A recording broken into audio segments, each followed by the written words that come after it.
Welcome to Homeschool Moms Unfiltered. We are your messy, imperfect homeschool mom friends.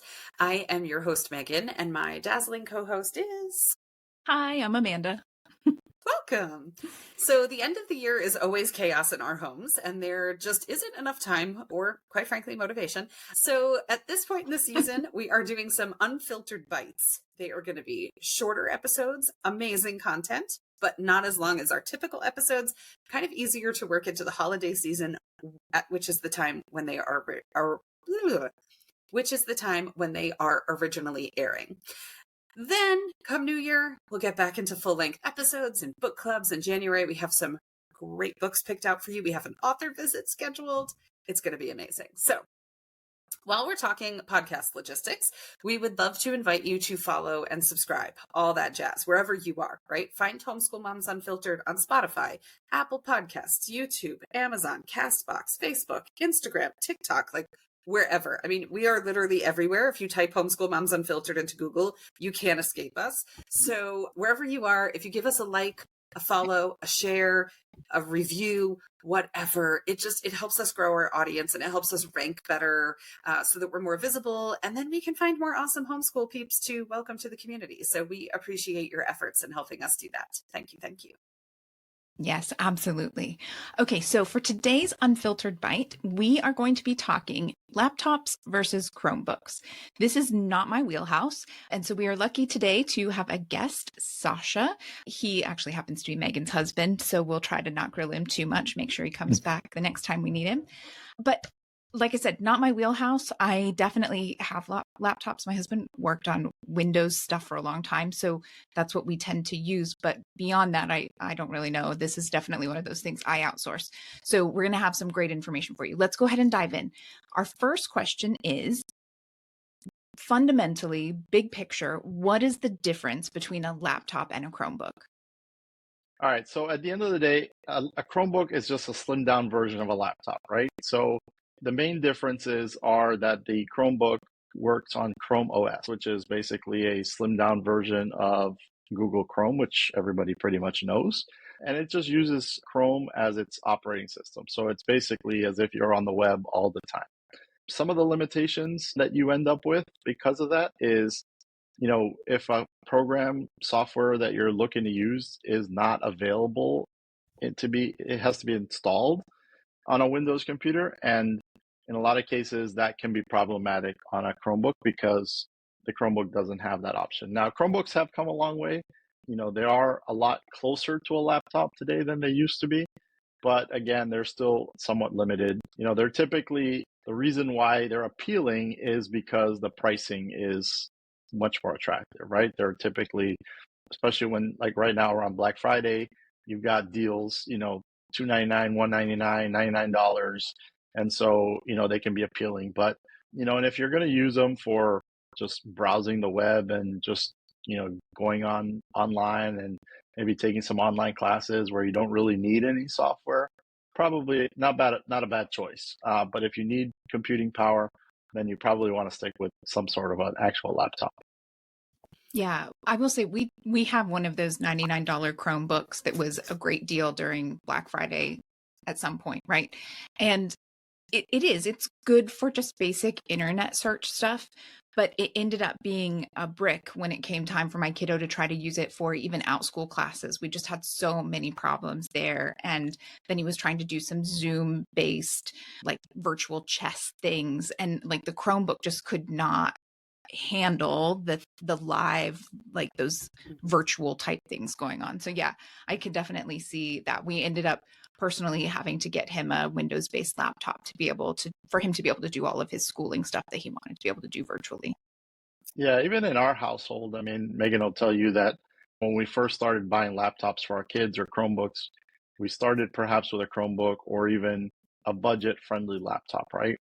And as the kids have gotten older and gotten more online and they've got more stuff going on in their worlds and they're doing more complex things. Astrid is doing weaving software, and so she's got 3 or 4 different softwares going at the same time. Liam wants to do gaming. Aiden is doing whatever Aiden's getting himself into today. But what we found is whatever you save now can almost come back to bite you later. And the problem with laptops is, computers can be upgraded.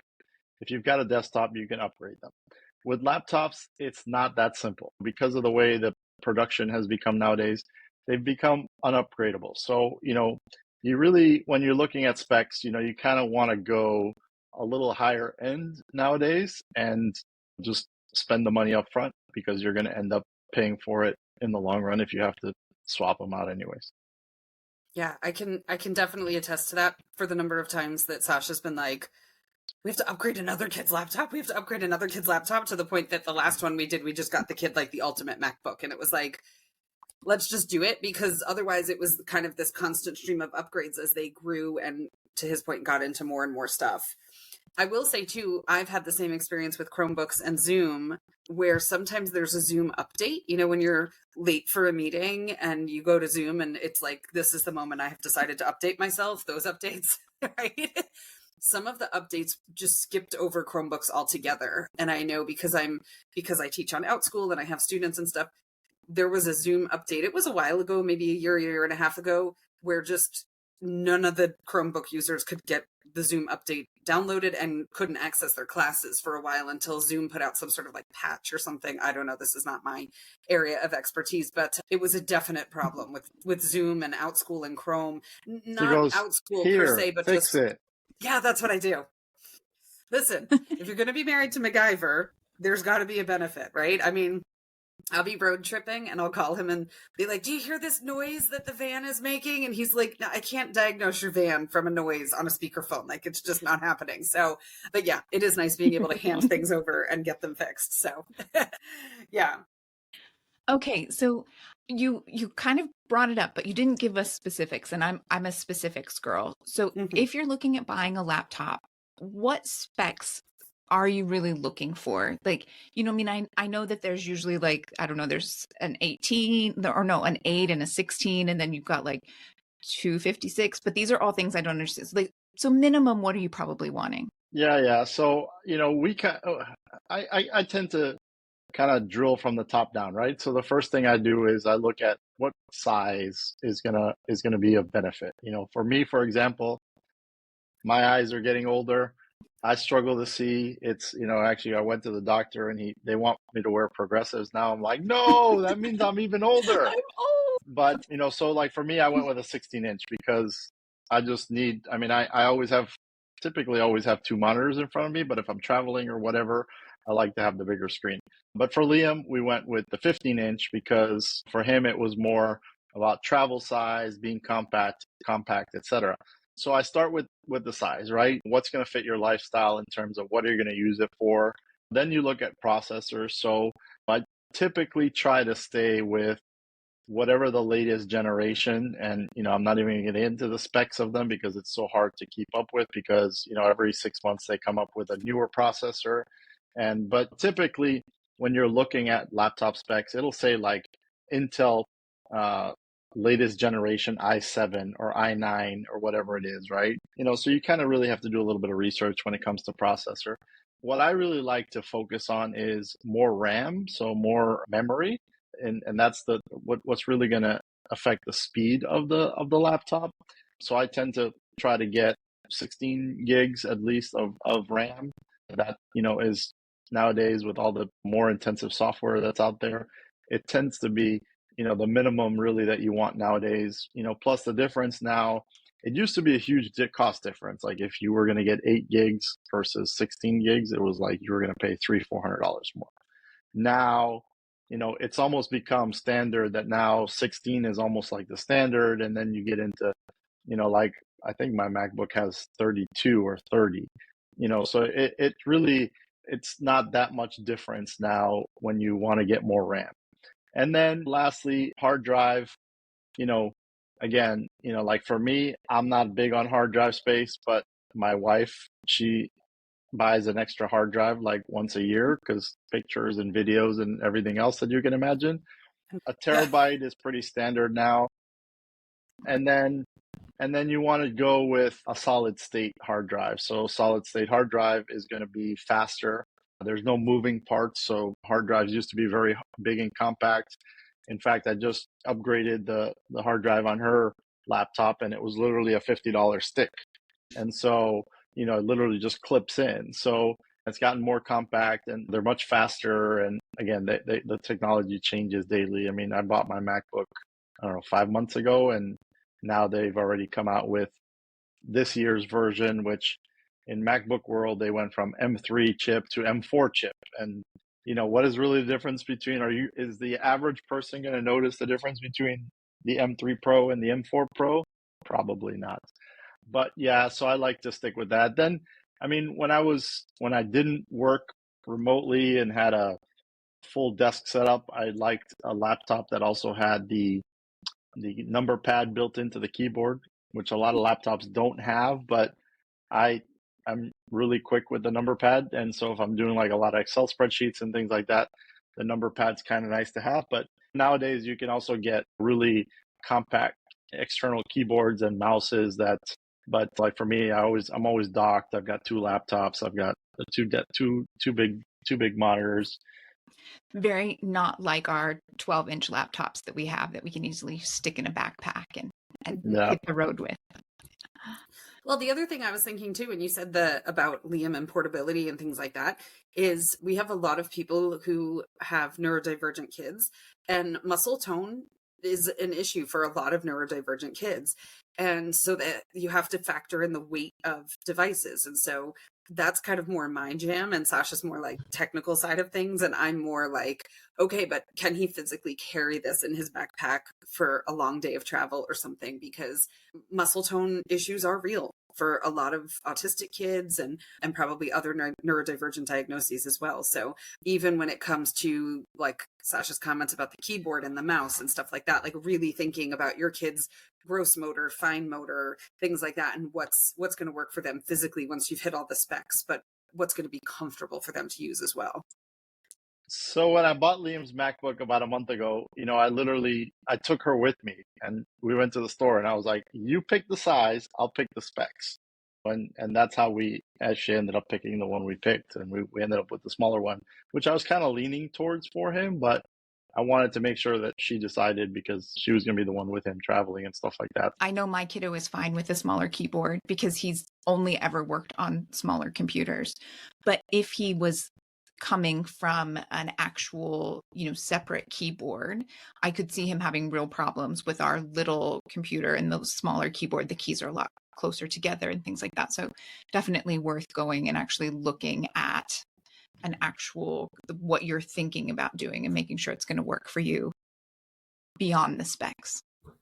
So aside from the fact that you're an Apple snob, is there a particular brand that you favor or perhaps dislike? Is there a brand that's always going to be like my last pick? Like, I don't care how cheap it is. I don't want to touch that brand because of quality issues or service issues.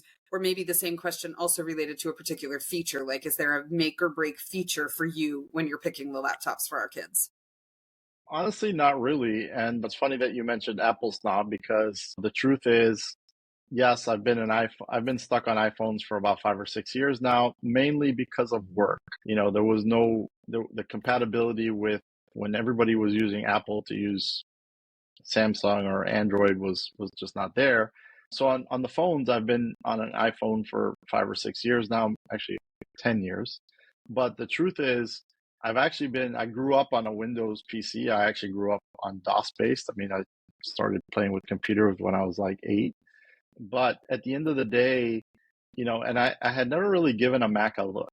And when I switched over to what I'm doing now, everybody in this world was using Macs. And what I quickly found was I was like, you know what, I think I'm gonna try a Mac. And so I bought the latest MacBook Pro, I bought a 16-inch MacBook Pro. And what I found is if you are an Apple user on your phone, the MacBook is so different. Everything that you do on your phone is almost like interconnected to your computer. So, like a message comes through on my phone and all of a sudden it pops up on my computer screen. Or I can transfer calls directly. The first time I had to record a classroom video, I literally picked up my phone and the MacBook goes, hey, you have a second camera.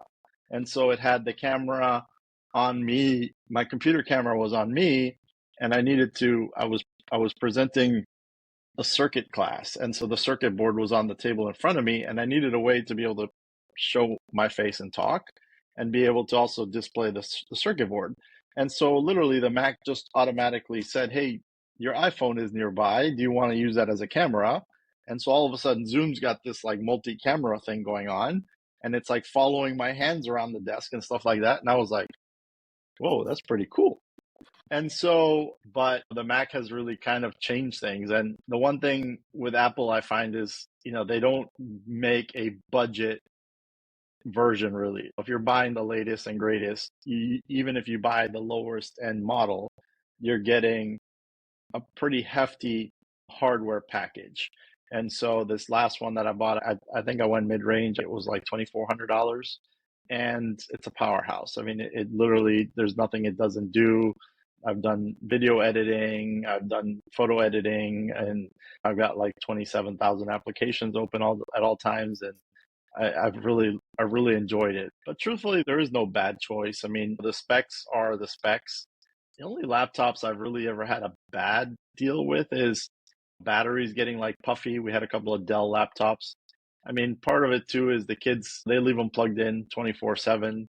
And that's really not good for the devices. A lot of newer laptops have much smarter power management.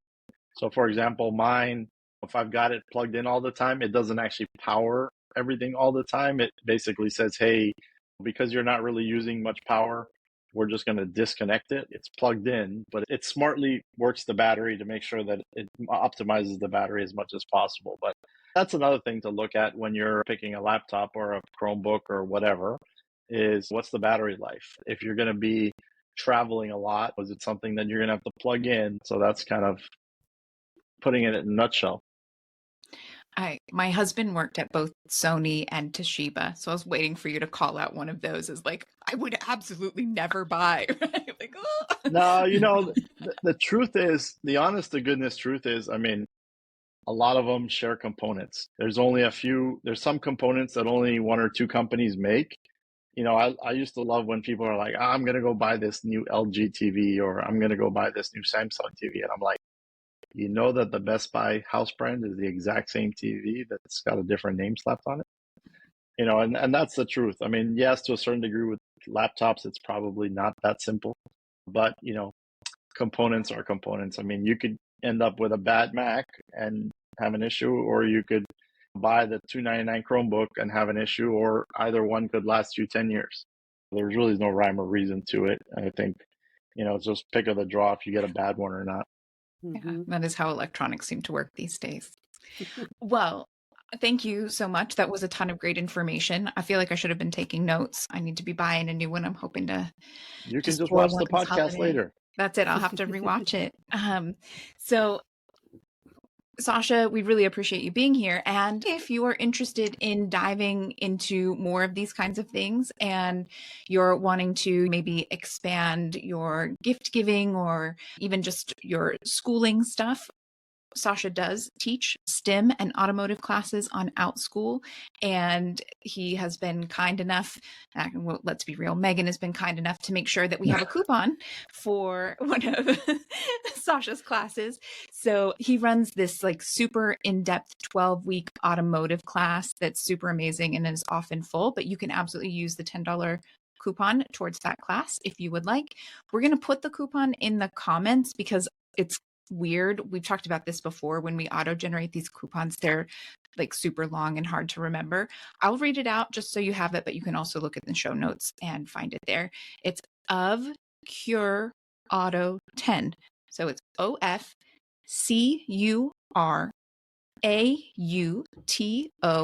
and then the number 10, so 10. You can use that. Again, that's on OutSchool. So you would put that in the coupon code at checkout. Absolutely. And as long as we're on a roll with coupon codes, we have a coupon code for our Patreon memberships. Our Patreon memberships are on sale now through January 4th of 2025. And so it's 50% off for your first month. So if you join the membership, you can use code BITE50, that's BITE 50, at checkout, and that will give you 50% off your first month.